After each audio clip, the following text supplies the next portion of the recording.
Presidente, gravação iniciada. Bem, mais uma vez, retornamos aqui para iniciar a segunda parte aqui, a segunda sessão do primeiro dia aqui de julgamento. Nós estamos no mês de outubro de 2020, primeiro dia de sessão, de reunião. Nós estamos no dia 20 de outubro de 2020 e vamos iniciar agora a sessão da parte da tarde. E vamos iniciar pelo processo, terminamos todos os processos da primeira sessão, da parte da manhã, vamos agora iniciar. Então, eu só vou aqui nominar aqui os conselheiros, são todos presentes. Também temos a presença aqui da Procuradora da Fazenda, que vai acompanhar todos os processos, o julgamento de todos os processos. Conselheiro Mário. Presente aqui, boa tarde. Conselheira Ana Cecília. Eu vou nominar só, conselheira Ana Cecília, conselheiro Pedro Paulo, conselheiro João Vitor, conselheiro Maurício, conselheiro Marcelo, que está aqui completando o nosso colegiado em face da ausência da conselheira Ana Paula, conselheira Rita, e eu, conselheira Maria Helena, estou presidindo o julgamento. Então, vamos começar com o número 25 da pauta, de relatoria do conselheiro João Vitor, contribuinte Colégio Novo Ser, limitada. Esse processo, ele estava com vista, né? É isso, conselheiro? Eu quero aqui só registrar o que foi decidido. Antes de você fazer o resumo, okay. Eu vou registrar aqui, e não está vindo no registro da pauta anotada essa questão das vistas, né? Eu estou sempre trazendo isso na minha colinha aqui, que eu complemento para lembrar o que aconteceu. Então, era o caso foi vista para o conselheiro Mário, convertida em vista coletiva. O relator votou por não conhecer do recurso especial por perda superveniente de objeto. Nesse ponto, houve pedido de vista. Não votaram os demais conselheiros, presidiu o julgamento a conselheira Marilena. Bem, aí aquele caso, o conselheiro Mário pediu até para que a gente não tomasse todos os votos, mas eu estava também, querendo olhar direito esse processo para ver qual que seria a melhor solução, e aí o conselheiro pode fazer o resumo aí. É um caso de exclusão de simples e cobrança de contribuições previdenciárias, certo? Isso. O Mário quer falar alguma coisa antes? Não, João, pode falar que depois eu faço algumas considerações. Acho que a presidente também quer fazer algumas considerações pelo que ela falou, e aí a gente tenta encontrar uma solução, a melhor solução possível para essa demanda. Tá bom. É um recurso especial interposto pelo próprio sujeito passivo, para a rediscussão da seguinte matéria: exclusão de optante do simples e compensação das contribuições recolhidas nessa sistemática. Em seu recurso especial e no que foi objeto de admissão prévia pela presidência de Câmara, a contribuinte basicamente alega que, conforme o paradigma final 869, devem ser excluídos do lançamento as contribuições sociais já recolhidas no Simples. O contribuinte não interpôs agravo em face da negativa de seguimento em relação às demais matérias, e em 15 de janeiro de 2016, o sujeito passivo peticionou as e-folhas 301 e seguintes, informando que, após a interposição do recurso especial, tomou conhecimento que a DRJ julgou procedente a manifestação de inconformidade apresentada em face do ato declaratório executivo de exclusão do Simples, do qual se originou esse lançamento, considerando legítima, então, a opção do contribuinte a esse regime diferenciado, razão pela qual o contribuinte pede o cancelamento deste processo aqui, deste lançamento efetuado. Os autos foram encaminhados à Procuradoria-Geral da Fazenda Nacional para oferecimento de contrarrazões, e a Fazenda Nacional apresentou petição declarando estar ciente do despacho de admissibilidade de recurso especial e não ofertou contrarrazões. Eu posso passar a decisão já, presidente? Sim, você já coloca a sua proposta, né, João Vitor, e aí a gente faz as considerações. Eu tenho algumas considerações, não sei se o Mário tem, mas eu estava querendo muito colocar alguma coisa sobre esse processo. Sim. Ok.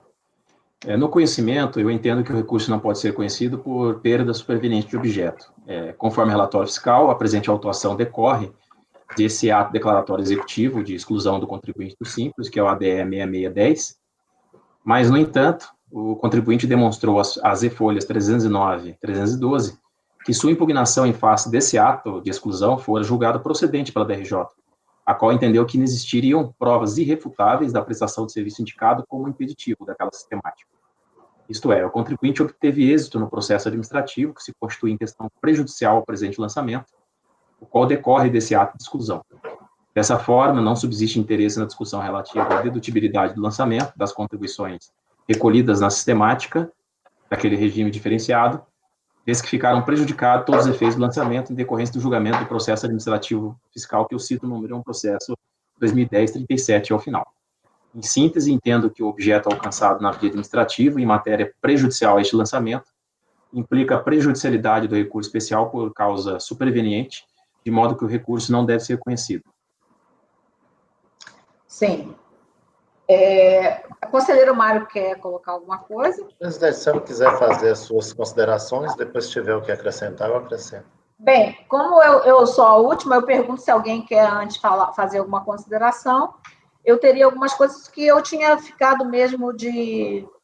Como também na sessão passada nós estávamos com muita coisa, a gente até nem adiantou muito essa discussão, até porque eu já tinha dito que eu teria que dar uma olhada até para ver se nós teríamos alguma solução para isso aí, né? Porque aí, o que aconteceu? O processo de exclusão de simples combinado com um outro processo que, então, em função da exclusão do simples, cobra as contribuições previdenciárias. Esses processos estavam apensados, como acontece sempre assim, eles chegam, inclusive, aqui no CARF, apensados. Por que a gente desapensa? Desapensa porque a competência para julgar a exclusão do simples da primeira sessão e a parte previdenciária da segunda sessão, a cobrança das contribuições. Por isso é que ele é desapensado, só que o processo das contribuições ele fica sobrestado, aguardando a decisão lá da exclusão do simples, que realmente é uma prejudicial. Só está se cobrando aquelas contribuições porque houve a exclusão do simples. Acontece que, quando chegou isso lá na DRJ, talvez por causa também de competência de DRJ, eu não sei, os processos estavam apensados, porém, foi determinado a desapensação desses processos ao fundamento de que não poderia ter processos apensados, processos fazendários e previdenciários. Não poderia haver apensação de processos fazendários com processos previdenciários. Se isso foi por questão de competência ou não importa. O que importa é que eles foram desatrelados. Aí, o que aconteceu? O processo de cobrança ele foi muito mais rápido, certo? Então, quando chegou em 2012, né, já estava no momento de apresentar recurso especial. Óbvio, o contribuinte está vendo, o outro processo nem tinha tido a primeira decisão ainda. A primeira decisão lá da DRJ do processo de exclusão do simples, que era o processo prejudicial, só aconteceu em 2013. Ou seja, no mesmo tempo que levou o processo da exclusão do simples para ter a primeira decisão, que já foi favorável a ele, qual foi a decisão? Tem aí no processo, o contribuinte traz, né, essa decisão, que saiu em 2013, dizendo que não havia prova para ter sido excluído do simples. Era um caso de ter ensino ou não de nível médio, né, no colégio, e a decisão da DRJ é bem clara. Ele não poderia ter sido excluído do simples porque não tinha prova de que ele teria, que ele realmente exerceria essa atividade impeditiva, certo? Então, claro, se isso aí aconteceu em 2013, a DRJ decidiu isso em relação à exclusão do simples, claro que ele não deve mais, isso aí inviabiliza a cobrança das contribuições. Por quê? Das contribuições pela sistemática convencional. Por quê? Porque não se pode cobrar de um contribuinte duas vezes as mesmas, em relação aos mesmos fatos geradores, certo? Não se pode cobrar pela sistemática do simples e pela sistemática convencional. Então, é claro que o contribuinte, na hora que... É verdade que ele poderia ter recorrido, de alguma maneira, para o mérito em si, mas o mérito do simples estava no outro processo, ele já tinha recorrido. Agora, o que ele... Eu imagino assim, a gente se põe no lugar, o que se faria? Claro, ele viu que já estava na última fase, né? Na fase do recurso especial. Depois daqui era a cobrança. Ele, então, tentou que pelo menos se descontasse, compensasse o valor já pago sobre a sistemática do simples.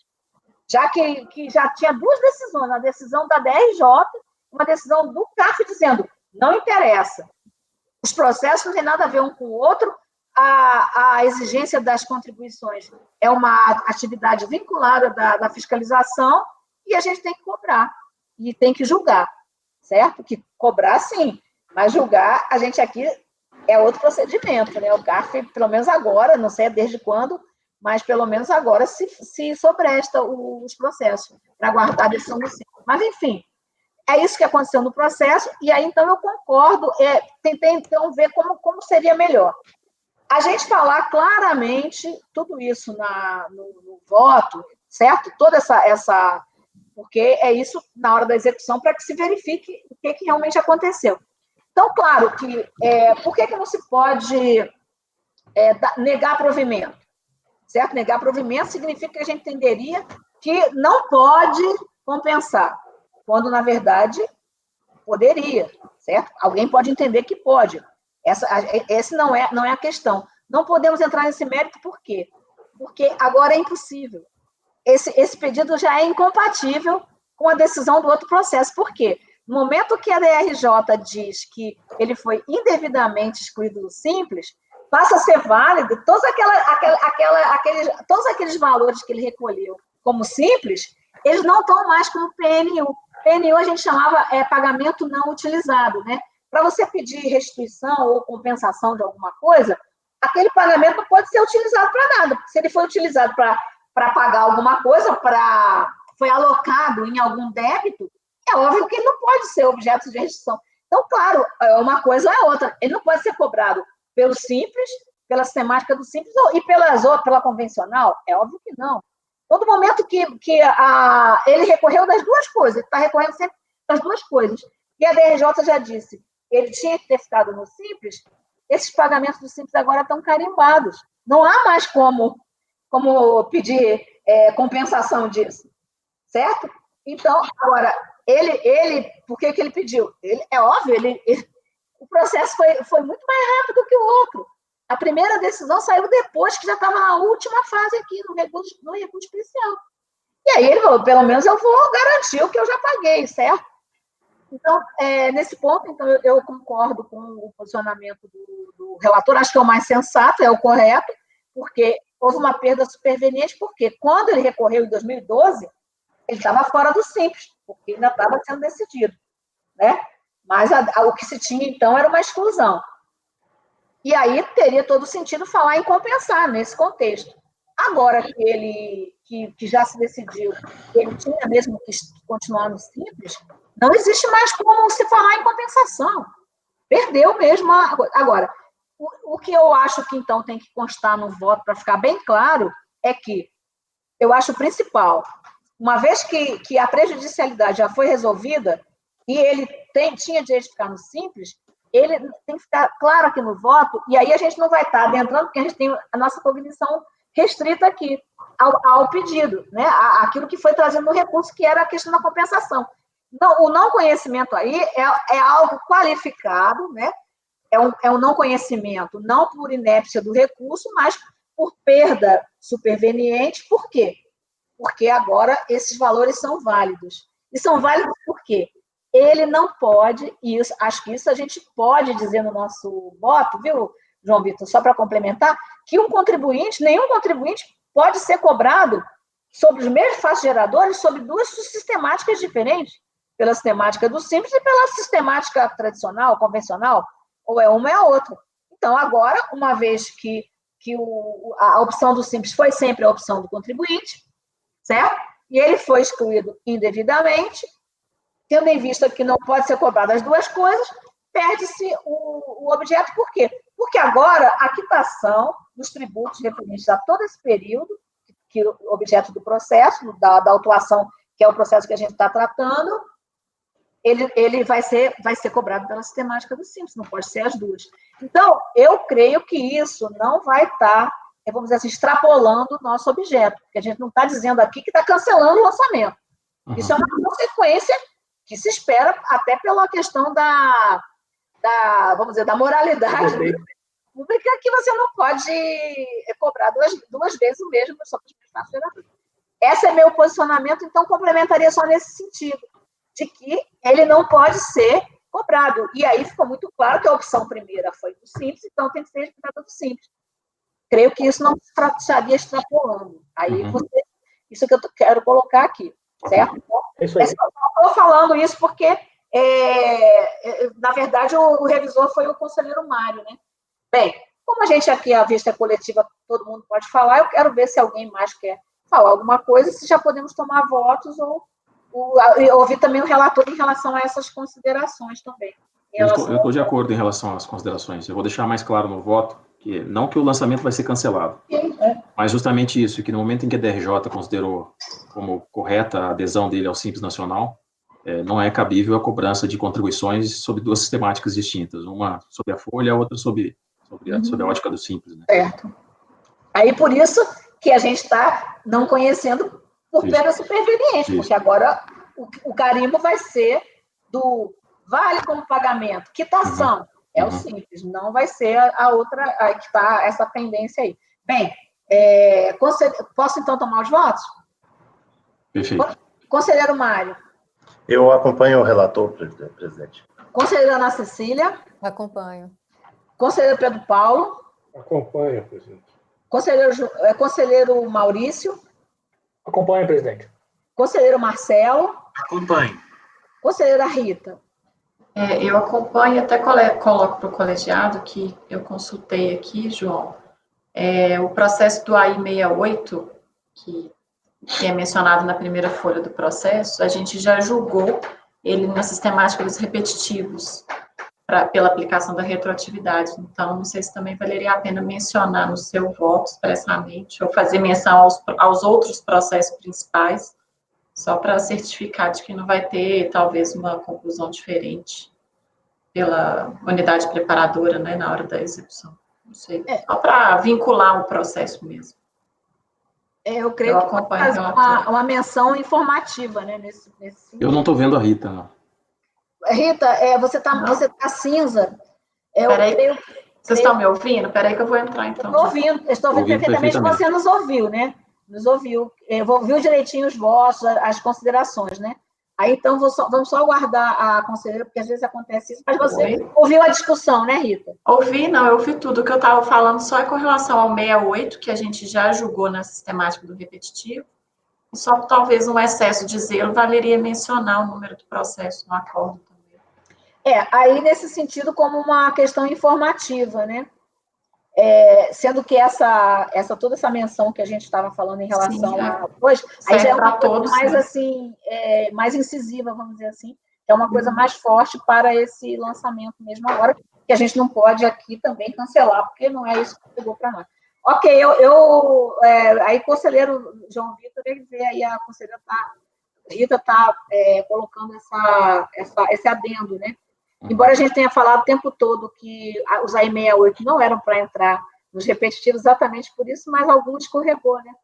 Mas o AI 68 foi julgado, não é isso? Foi julgado. Foi repetitivo, como retroatividade, né, Rita? Sim. Sempre é retroatividade. Como foi um processo já julgado, eu prefiro não fazer menção a esse processo, porque não está comigo esse processo, né? Eu não sei qual foi o desfecho.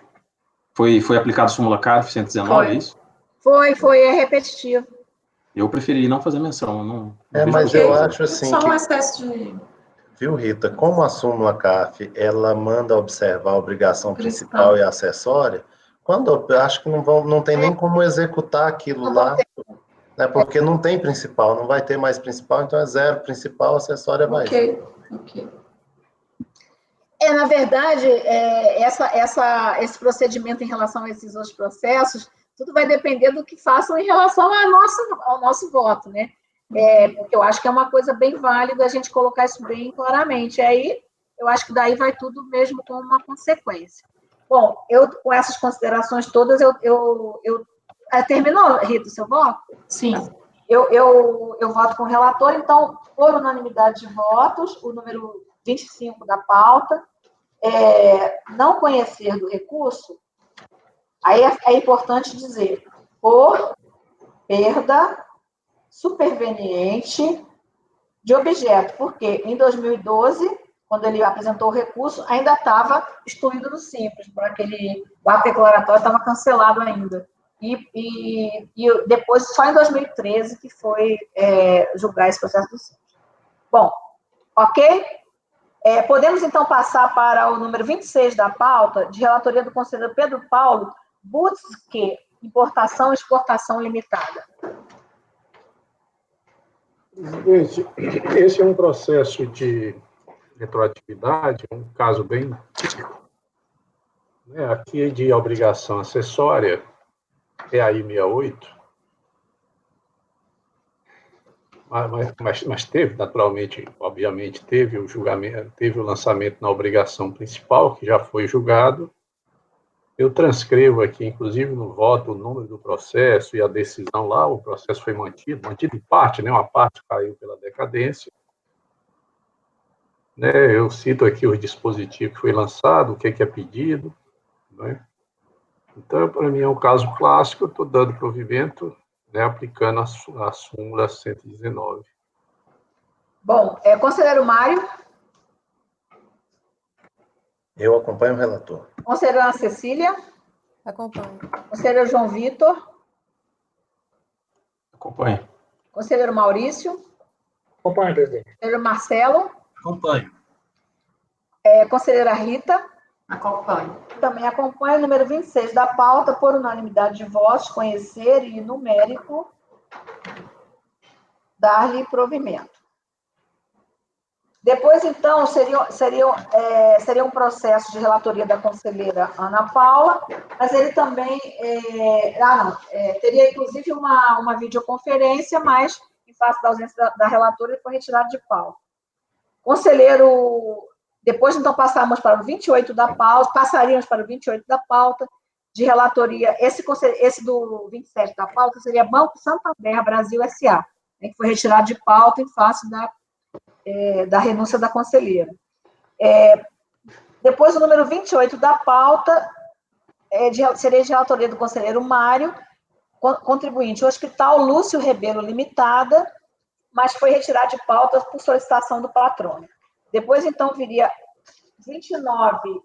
o 29 também da pauta, seria também de relatoria da conselheira Ana Paula, município de Patu, acho que é Patu, também retirado de pauta.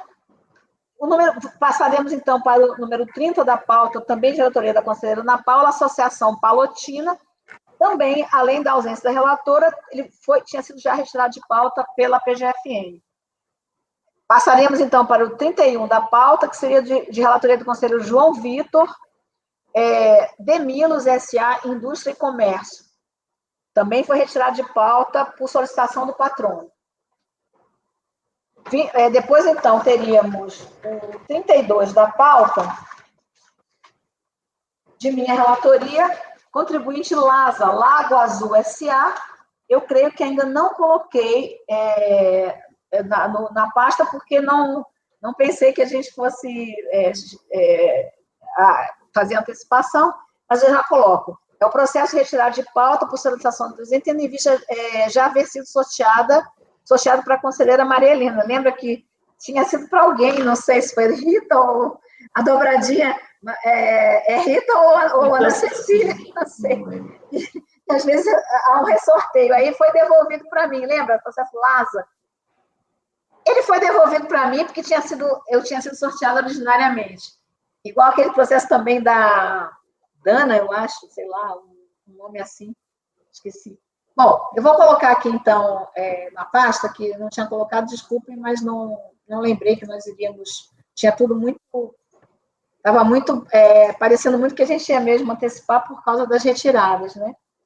É o número 32, né? 32. Tá. Já estou salvando aí.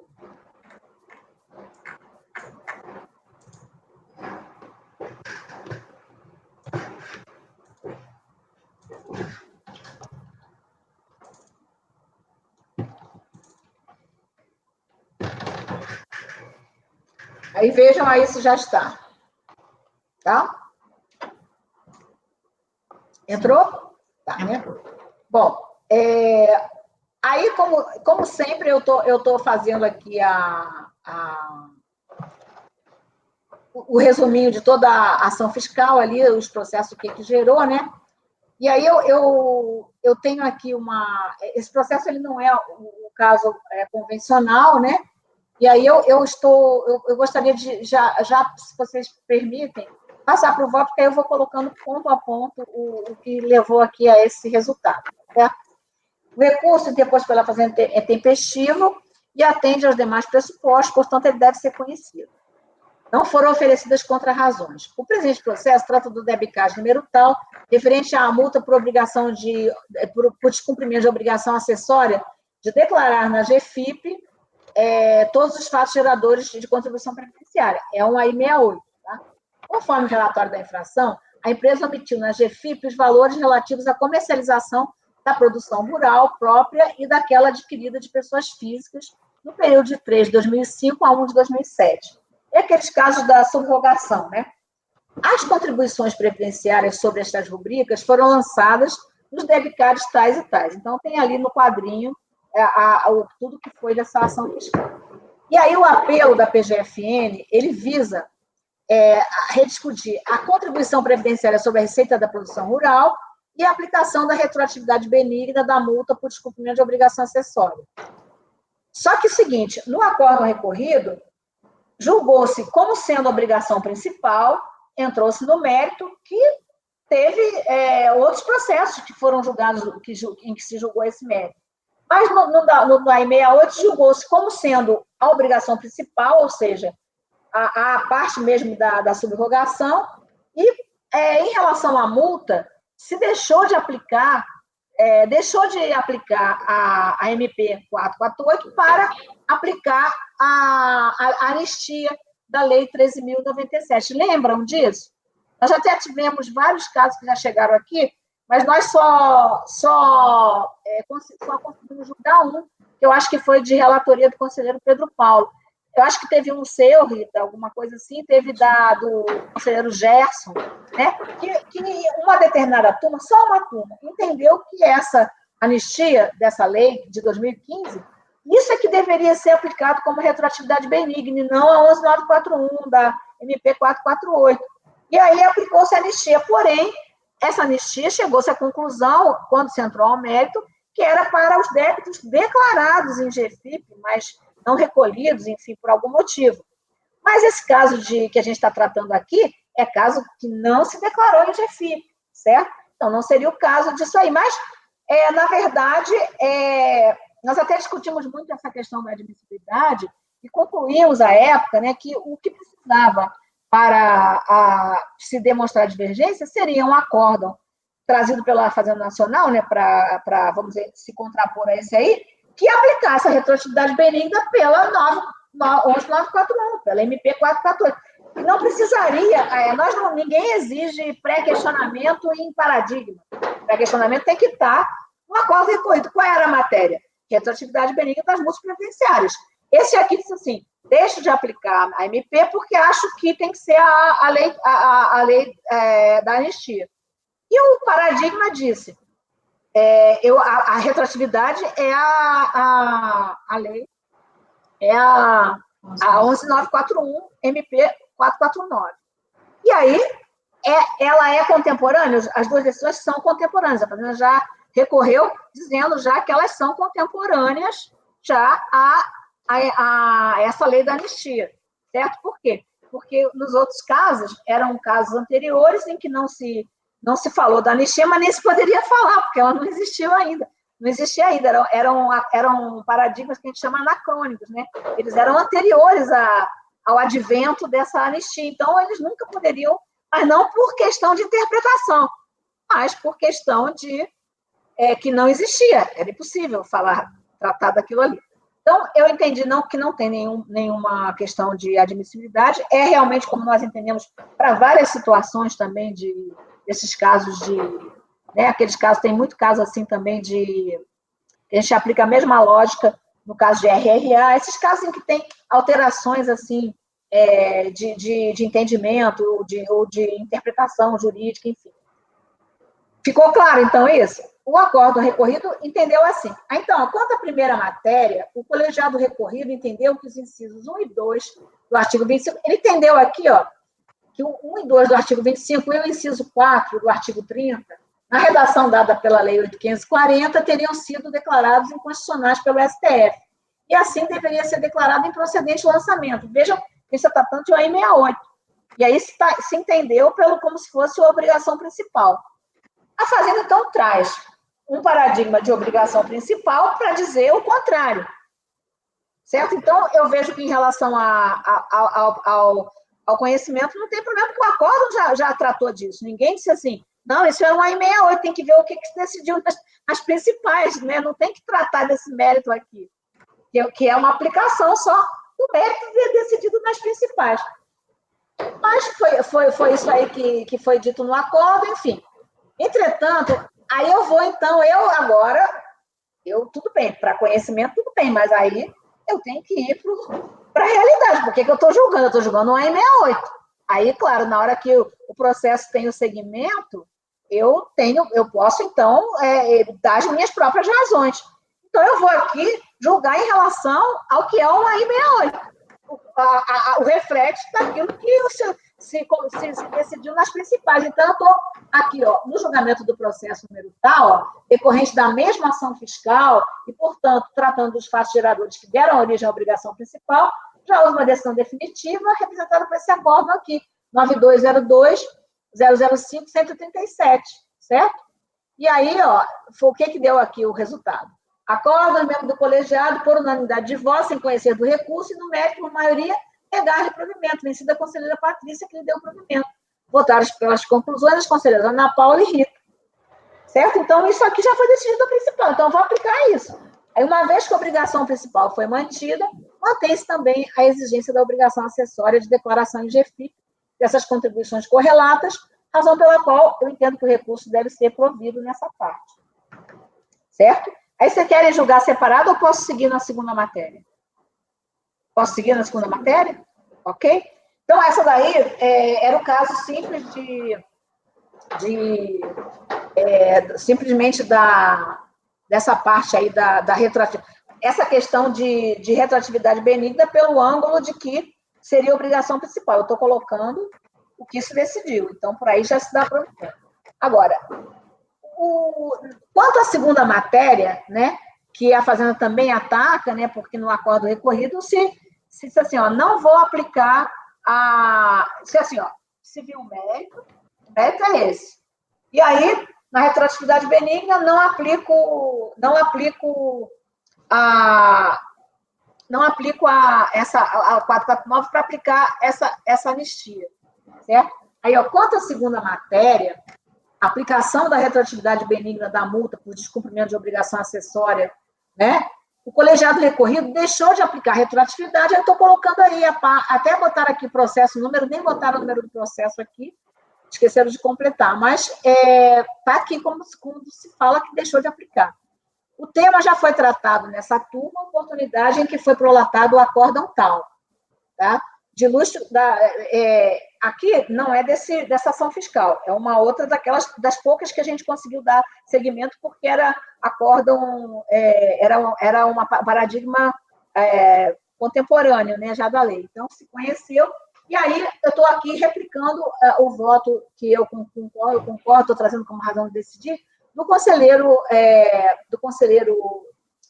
Luiz Eduardo, que ele diz, de início, cumpro registrar que a Câmara Superior, de forma unânime, pacificou o entendimento de que na aferição da cerca ele está se dizendo aqui, tudo que a gente fala sobre a retroatividade benigna, e então ele diz, as GFIP que serviram de parâmetro para a auditoria foram as apresentadas pela empresa até o início da ação fiscal, espontânea, uma vez que as entregues após esta data não possuem efeitos tributários. Além disso, nas refolhas tais, está informado que existiram fatos não relatados na GFIP para todos os períodos lançados, que é o caso nosso aqui, certo? E não há informação de haver sido entregue GFIP com os valores omitidos ou corrigidos dentro do prazo, que permitisse a remissão da multa. Como os fatos geradores levantados pela fiscalização não foram inseridos na declaração, não há o que se falar na aplicação da 13.097. Então, como nós examinamos isso, depois nunca mais vindo, e quando vinha também a gente não conhecia. Alguns casos a gente não conheceu. Mas quando a gente enfrentou essa matéria, era essa questão, tá? Era a questão de que, para essa anistia, eram casos que que tinha sido declarado, mas de alguma maneira não se pagou. Mas aqui não aconteceu isso, é justamente a falta da declaração. Então, tendo em vista tratar-se de multa por falta de declaração em GFIP, não aplicava a anistia do artigo 397. Por outro lado, aí vejam, aí é que eu tô é uma situação complexa. Lá em cima, como a Fazenda recorreu do mérito, e no acordo de coelho tratou-se mérito, eu estou trazendo o que nós decidimos o que nós decidimos na principal, que foi mantendo a cobrança principal. Por isso eu dei provimento, porque nesse ponto eu não estou entrando no mérito, estou replicando o principal, que foi manter. Então, uma vez considerado que são mantidas as obrigações principais, eu não estou aplicando aqui a 13.090, essa anistia de 2015. Estou explicando aqui por quê. Mas, creio eu que, até acho que no novo regimento, a gente poderia já aplicar a súmula aqui, sem voltar. Mas eu não posso negar que lá na turma ordinária se disse assim, não vou verificar essa coisa pelo ângulo da 449, vou aplicar essa de 2015. Então, eu entendo que lá o colegiado não se debruçou sobre essa retroatividade, sobre o fato de que a retroatividade teria que ser pelo ângulo da 11941. Então, eu entendo que aqui, uma vez entendendo que foram mantidas as obrigações principais, porque eu estou aqui julgando isso, porque estou aplicando o que nós mesmos decidimos na principal. E entendendo que não cabe, afastando a 13.000, essa daqui, 13.097, 2015, restaria, então, a gente olhar agora a retroatividade pela 449. Aí eu pergunto, eu posso fazer isso agora? Uma hora pode ser que eu possa, se a gente realmente, o regimento disser isso, mas agora não diz ainda. E aí eu creio que eu tenho que retornar para que lá eles apreciem já sobre esse ângulo. Mantidas as obrigações principais, eu estou tratando do AI 68, como que tem que ser a retroatividade benigna, tem que ser pela súmula. Eu até fiz o mérito aqui, e eu estou só colocando, se alguém entender que a gente já poderia, eu creio que não.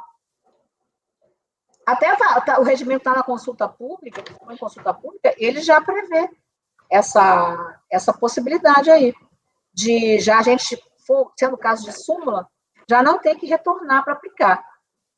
E aí, esse então, em suma, depois eu conheço o provimento parcial ao recurso de recurso da Fazenda, por quê? Porque ela pede para que a retroatividade seja aplicada conforme a súmula. Eu acho que eu não posso ainda fazer isso. Tá? Para restabelecer a exigência da declaração, afastar... Então, eu estou conhecendo parcialmente, o que é que eu estou dando provimento parcial? Restabelecer a exigência da retroatividade. Aí, isso eu fiz pelo mérito, lá que estou aplicando o mérito da nossa decisão de mérito no processo da obrigação principal. Afastar, né, restabelecer a exigência, afastar a aplicação da lei da anistia e determinar o retorno dos autos ao colegiado de origem para que ele se pronuncie pelo ângulo, que ele verifique sobre a aplicação da retroatividade benigna, já considerando que foram mantidas as obrigações principais. É isso que eu estou votando. Conselheiro Mário, alguém quer discutir isso ainda? Posso? É porque o acórdão recorrido, ele ao optar pela legislação de 2015, ele implicitamente deixa de entender pela aplicação da retroatividade com base na 11.941. Essa a minha dúvida. Se o fato da gente entender que aqui é pela 11, já poderia... É isso, Rita, perfeito. Porque senão eu vou mandar descer para ele aplicar o que a gente já implicou. Por isso é que o regimento está dizendo agora que não precisaria voltar. Se entenderem que não precisa, que aí a gente estaria assim, direcionando, assim, voltar mandando fazer alguma coisa que ele tem que fazer, porque é o que a gente teria fazer. Se entenderem que pode, a gente eu acho que já resolveria isso. Mas a lei da questão da anistia foi aplicada e afastou a multa. Afastou a multa aplicada. Sim. Nessa lei da anistia. Só que agora está entendendo que não seria aplicável ao caso essa anistia. Nós estamos... O recurso da Fazenda é isso. É pedindo isso, e a senhora está no voto conduzindo nesse sentido. Não, de é o que seguinte, ó, não há aplicabilidade desse. a matéria é retroatividade benigna. A matéria é essa, não é anistia ou não. Mas, claro que se a anistia é uma lei posterior, está se aplicando retroatividade. E no voto diz assim, eu não vou aplicar, para mim, retroatividade benigna é a aplicação dessa anistia, e não a 449. Então, nem vou triscar nisso. Ele fala isso no voto. E aí a Fazenda está trazendo um acórdão nosso, inclusive, já depois da anistia, dizendo assim, ó, não cabe essa anistia, porque a anistia é para quando a pessoa declara em GFIP. Isso aqui é não declaração em GFIP.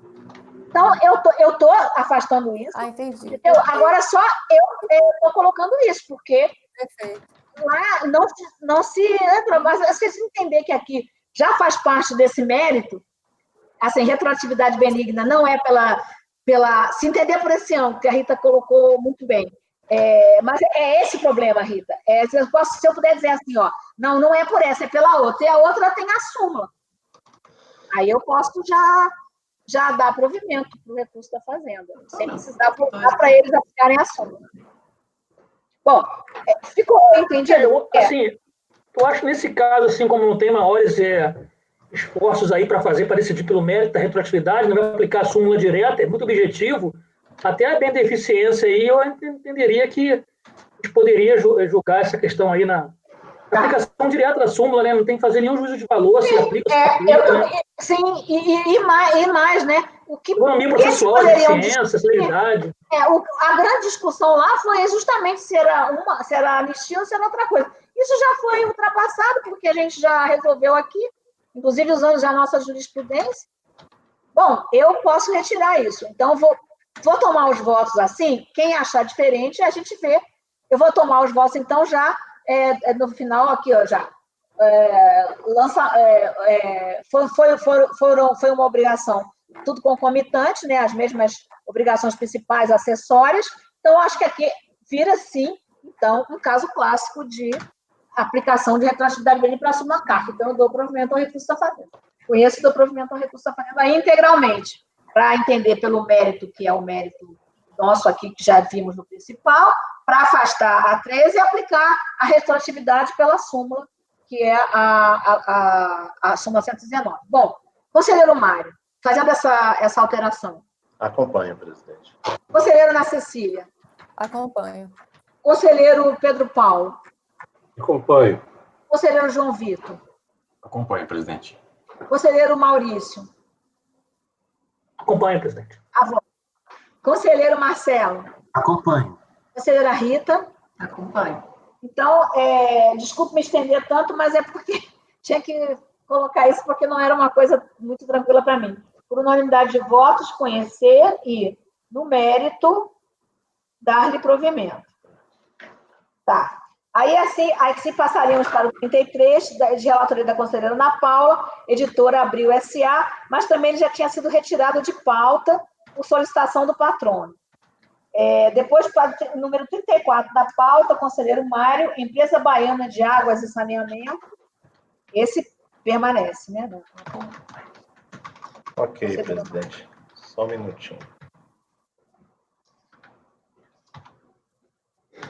Eu já indago para o conselheiro João Vitor. Vocês acham que a gente continua mais uma meia horinha? É possível? Tranquilo. É porque eu acho que meia hora a gente fecha, pode ser? Tranquilo. E aí também, se tiver qualquer problema na gravação, que eu acho que não vai ter, a gente pode fazer de novo, se precisar, mas eu acho que não vai precisar, viu? E aí a gente dispensa, depois desse julgamento, a gente dispensa o nosso apoio, continuamos com a nossa gravação aqui do conselheiro Mário. Bem, então é o número 34 da pauta, Empresa Baiana de Águas e Saneamento S.A., de relatoria do conselheiro Mário. Aí, presidente, nós temos um caso de contribuição para o FNDE, né? O recorrente é a Fazenda Nacional, o interessado é a Empresa Baiana de Águas e Saneamento S.A., e eu peço licença já para passar diretamente para o voto, que lá eu explico direitinho todo o contexto aqui da demanda apresentada pela Fazenda. O recurso especial interposto pela Fazenda Nacional é tempestivo. Não, espera aí, não é assim. Esse primeiro parágrafo pode ignorar. Trata-se de notificação para recolhimento de débito constituído pelo FNDE, Fundo Nacional de Desenvolvimento da Educação, cientificado ao sujeito passivo 26/12/2006, referente a contribuições para o salário e educação. O lançamento é decorrente de glosa de deduções efetuadas em relação ao número de alunos beneficiados na modalidade de indenização de dependentes relativos ao período de 7 de 96 a 12 de 2003.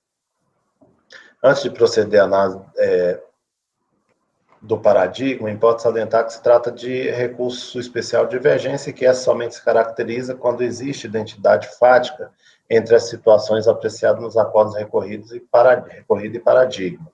Assim, torna-se imprescindível a análise das situações fáticas contidas em tais decisões, a ver se haveria identidade entre elas. Da leitura do inteiro teor do julgado, constata que a situação fática do paradigma não guarda similaridade com o acórdão recorrido. Com efeito, no caso do acórdão recorrido, o colegiado manifestou o entendimento de que, em razão das características do lançamento, houve pagamento antecipado da contribuição. Vejamos. No caso Intel, e eu estou abrindo aspas para ler um trecho do recorrido, onde os lançamentos referem-se à glosa de dedução de salário e educação, por certo, houve recolhimento antecipado, mesmo que parcial, para o fundo, para o FNDE, devendo ser aplicado o disposto no artigo 150, parágrafo 4º do Código Tributário Nacional, que tem como marco inicial para a contagem da decadência a ocorrência do fato gerador, salientando-se ainda a ausência de provas nos autos quanto à existência de dolo, fraude ou simulação. Deveras, o demonstrativo de divergência por estabelecimento, lá de folhas 3 a 7, e os documentos contábeis de folha 420 a 496, permitiram à turma ordinária chegar a essa conclusão, obviamente, quanto a pagamento antecipado. De outro lado, no caso do paradigma, acórdão número 201775572, inexistia prova nos autos acerca do pagamento do tributo, que levou o colegiado à aplicação da regra de decadência disposta no 173, parágrafo 1 do CTN. E aí é uma situação, um lançamento de PIS, né, em que se diz, não havendo prova nos autos de que houve efetiva antecipação do pagamento, ainda para aqueles que vislumbram a decadência tão somente pelas regras do CTN, a mesma não se operou, pois, nesse caso, deve ser aplicada a contagem estabelecida pelo artigo 173.1 do Código Tributário Nacional. Depreende-se do exposto que as situações fáticas enfrentadas pelo colegiado eram diversas. No caso do paradigma, inexistia prova acerca da antecipação do pagamento. Já no recorrido, o pagamento antecipado foi reconhecido pelo colegiado ACOR. Portanto, as diferenças de conclusões entre os julgados decorrem claramente de circunstâncias específicas enfrentadas em cada caso e não de divergência quanto à interpretação de normas. Ausente a similitude fática, não há, a meu ver, base de comparação entre os acordos em confronto, de forma que o paradigma não é hábil à demonstração da divergência pretendida pela Fazenda Nacional. Aí, presidente, não tem. Aqui nós temos lançamento de FNDE, e esse é um lançamento, quem fez o lançamento foi o próprio FNDE, né, e é uma situação em que a empresa, ela se obriga a pagar, ela se obriga, não, ela oferece um benefício, um determinado benefício a pessoas, a alunos, a estudantes, e paga, né, e consegue se beneficiar desses valores como forma de reduzir a tributação para o Fundo Nacional de Desenvolvimento da Educação. E quando se vai na contabilidade da empresa e tal, e nesses próprios demonstrativos, se vê que o que se cobrou ali foi uma diferença. Então, o que eu estou entendendo é que o colegiado, embora ele diga ali por certo há recolhimento, que eu estou entendendo é que o colegiado conseguiu concluir que houve efetivamente o recolhimento dessas contribuições e por isso que optou pela aplicação do 150, parágrafo 4º, situação essa que é diferente da verificada no paradigma e por isso eu estou encaminhando por não conhecer do recurso especial. Certo. Conselheira Ana Cecília? Conselheira Ana Cecília, acho que está meio congelada. Ana Cecília? Oi, conselheira Ana Cecília. Acompanha, faz para cima ou para baixo, se acompanha. O conselheiro está não conhecendo do recurso da Fazenda. Acompanha, faz assim se acompanha, assim se não. Pode fazer o gesto para mim? Ok, a conselheira já demonstrou que acompanhou. Conselheiro Pedro Paulo. Acompanhe, presidente, relator. Conselheiro João Vitor. Eu acompanho, presidente. Conselheiro Maurício. Acompanhe, presidente. Conselheiro Marcelo. Acompanho. Conselheira Rita. Acompanho. Eu também acompanho, então, o número 34 da pauta, por unanimidade de votos, não conhecer do recurso. Então, eu peço agora para que interrompamos rapidinho a nossa gravação, para que retome. Temos que interromper, não é isso, Ana Tereza? Não, presidente, pode seguir, eu estou com você. Na hora que acabar. Tá ótimo, ótimo, então. Para nós é bem bom isso, porque a gente fica. Já falei aqui. Perfeito. Presidente, eu vou sugerir aqui até um curso de linguagem, daquela linguagem brasileira de sinais, para a gente poder tocar isso. É bom que é pessoal, né? Você está aqui, assim. Então, Mas foi muito bom para a gente conseguir resolver. Acompanhe. Não acompanhe. Divergência. Bom, eu queria só tomar rápido o seu voto para, caso você caísse, viu, Ana Cecília? Pelo menos você já teria votado, né? E aí a gente poderia seguir na votação, que eu estava preocupada só com o horário do nosso apoio.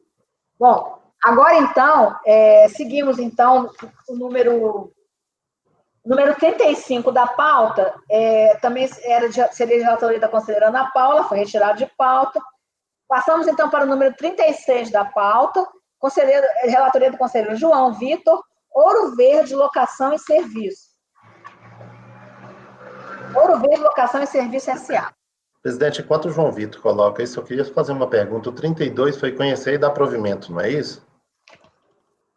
32, por unanimidade, nós conhecer e no mérito dar-lhe provimento, porque a gente chegou à conclusão que estaria tudo no mesmo bojo, né? Não aplicar uma e aplicar outra. Tendo em vista que aplicar a outra era a súmula. Ótimo, obrigado, presidente. Posso começar? Sim. Tá. Um recurso especial da Fazenda Nacional.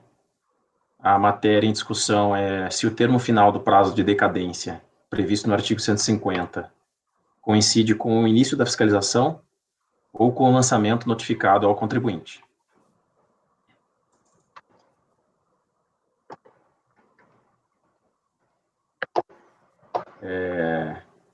Neste tocante, a Fazenda Nacional basicamente afirma que, uma vez iniciado o procedimento fiscal em face do contribuinte, antes do prazo legal de 5 anos, não opera a decadência. Ela cita como paradigma o Acórdão 2301-01568. O sujeito passivo apresentou contrarrazões, nas quais pediu o desprovimento do recurso interposto. Quanto ao conhecimento, eu entendo que o recurso é intempestivo, mas que não foi demonstrada a existência de legislação tributária interpretada de forma divergente. É aquele que a gente já conhece, conselheiro João Vitor, porque esse caso é aquele. A Rita conhece bem, a Ana Cecília conhece. Ele até está citando aqui, eu não estou lembrando. Eu cito um voto da Rita, mas eu não me recordo de ter. Eu acho que é um que o relator era o conselheiro Mauro, parece-me, que era um obter dictum, né? Na verdade, tinha nulidade na verdade, era multa qualificada, dolo. Eu creio que é o mesmo. Isso. Se for esse aí, a gente já. Na sessão passada mesmo, acho que teve uns 2 ou 3 seus, né? Você até sentação oral, não foi, Rita? Eu não sei se era seu ou da Ana Cecília. Não sei se cai sempre. Sempre eu pego esse mesmo paradigma. Mês passado não foi meu, não. Minha memória não está tão ruim assim. Eu acho que foi da Ana Cecília, creio eu. Bom, então você não está conhecendo, né? Não. Deixa eu só dar uma olhadinha, ver se. Só para eu me organizar aqui.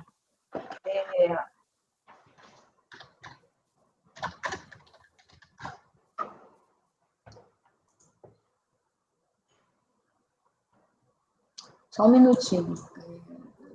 Mas o acordo é o mesmo, doutora Marilena. Ele cita, inclusive transcreve aí parte do voto Tá. de um processo Tudo meu bem, que a tudo gente bem. já não conheceu. É o mesmo Ok, paradigma. é o mesmo paradigma. Só tem um cuidado, claro, que nesses casos a matéria é aquela, o paradigma é aquele, não tem como não se entender de forma diferente. É só o seguinte, tem casos que, como o Mário mesmo viu agora, num caso que ele acabou de julgar para trás, que você tinha o mesmo paradigma, para um serviu, para outro não serviu. Né? Então, não quer dizer assim que um paradigma vai ser vamos dizer assim, amaldiçoado para o resto da vida. Não, tem casos que ele pode servir. Ele não vai ser inservível para todos os casos, depende do que foi julgado, né? Por isso é que a gente tem que olhar. Agora, nesses casos aí, até agora eu não vi nenhum que desse certo para esse paradigma, né? É justamente isso que eu ia falar. Para esse negócio da decadência, eu nunca vi um. Para aquele do ITR, ainda teve caso que serviu, que era caso de laudo, creio eu. Ainda teve algum caso que aquilo ali serviu.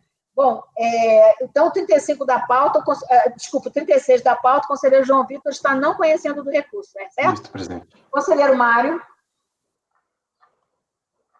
Eu acompanho o relator. Conselheira Ana Cecília. Acompanho. Conselheiro Pedro Paulo. Acompanho. Conselheiro Maurício. Acompanho. Conselheiro Marcelo. Acompanho. Conselheira Rita. Acompanho. Eu também acompanho. 36 por unanimidade de votos, não conhecer do recurso. Tá. Passamos, então, seria o 37 da pauta, seria de relatoria da conselheira Ana Paula, Real Sociedade Espanhola de Beneficência, então foi também retirado de pauta. 38, conselheira Rita, contribuinte TRL, Serviços Especializados de Transporte, Gestão Empresarial e Logística Limitada, recurso da Fazenda Nacional. Número 38. Aqui é um recurso da Fazenda Nacional visando rediscutir a regra da aplicação do artigo 150, parágrafo 4º, sob o argumento de que, no caso concreto, não haveria pagamento relativo ao tributo cobrado no lançamento, especificamente. A gente tem também um lançamento relativo a salário e educação, da mesma forma como colocado pelo Mário, e o colegiado recorrido entendeu que, tendo em vista o recolhimento de parte do devido, e considerando que o contribuinte foi notificado em 23 de dezembro de 2004, não resta qualquer dúvida de que a parcela substancial do lançamento foi atingida pela decadência consoante parágrafo 4º do artigo 150. Portanto, estão decadentes lançamentos em data anterior a 23 de 12 de 1999. Então, conforme exposto, a recorrente devolve ao colegiado a discussão acerca da caracterização da decadência parcial do lançamento. Defende a aplicação ao caso do artigo 173, inciso 1, pois inexistiu recolhimento antecipado sobre o tributo lançado, não importando pagamentos afetos a outros fatos que não são objeto de cobrança. No que tange ao reconhecimento da decadência, lembramos que o lançamento refere-se à contribuição para salário e educação. No entendimento do acordo recorrido, havendo a comprovação da ocorrência de pagamento parcial, seria aplicável ao caso o artigo 150, parágrafo 4º. Consta do acordo, abro aspas. De acordo com o relatório fiscal de folhas 165 e 167, o levantamento do débito diz respeito exclusivamente a contribuições referentes ao salário e educação. Diz ainda o relatório que foram devidamente considerados e deduzidos dos totais de contribuições, os recolhimentos efetuados pelo contribuinte e os valores constantes da NFLD de final 619.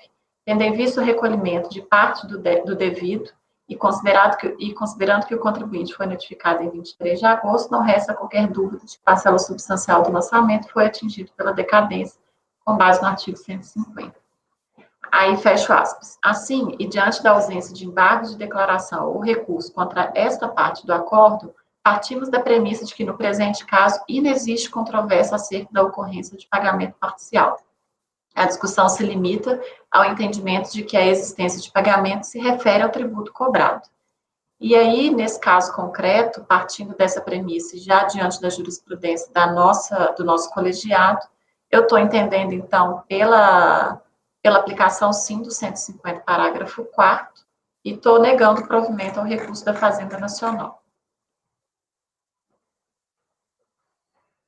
Ficou entendido? Podemos tomar os votos? Conselheiro Mário. Tem recolhimento de salário de educação aqui, nesse caso? Ele Maurício, recolhia, eu confesso para você que eu acho que não, porque o lançamento ele se vincula a uma questão de, acho que o débito era discutido, a obrigatoriedade era discutida em ação sim, judicial. é isso que eu estou imaginando. Mas Ele o não, ponto ele é não que recolhia isso, né? só que eu fiquei sem como poder ultrapassar o argumento do acordo recorrido, porque a Fazenda Nacional ela só exige que seja pagamento, aquela tese de que tem que ser sobre a rubrica especificamente cobrada. E o colegiado recorrido, ele teve o entendimento mais abrangente de que poderia ser outros fatos geradores. Eu confesso que eu fiquei meio presa, entendendo que eu não poderia ultrapassar essa constatação do acordo recorrido. Por isso que eu falo que, como a recorrente ela não apresentou embargos, e nem recurso com relação a esse ponto, eu parti dessa premissa que já foi fixado pelo recorrido. Mas tem esse ponto mesmo. Ficou claro, Maurício?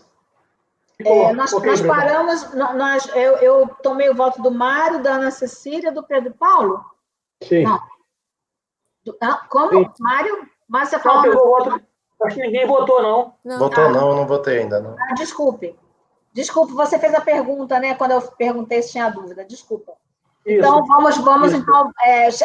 ficou entendido, Maurício? Podemos passar, então, a tomar os votos? Sim, presidente. Pode sim, presidente. Conselheiro Mário. Sim.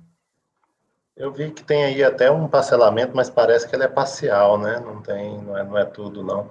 Eu vou acompanhar por hora, presidente. Conselheira Ana Cecília. Eu acompanho. Conselheiro Pedro Paulo. Acompanha, presidente. Conselheiro João Vitor. Eu acompanho a relatora. Conselheiro Maurício. Vou divergir, presidente.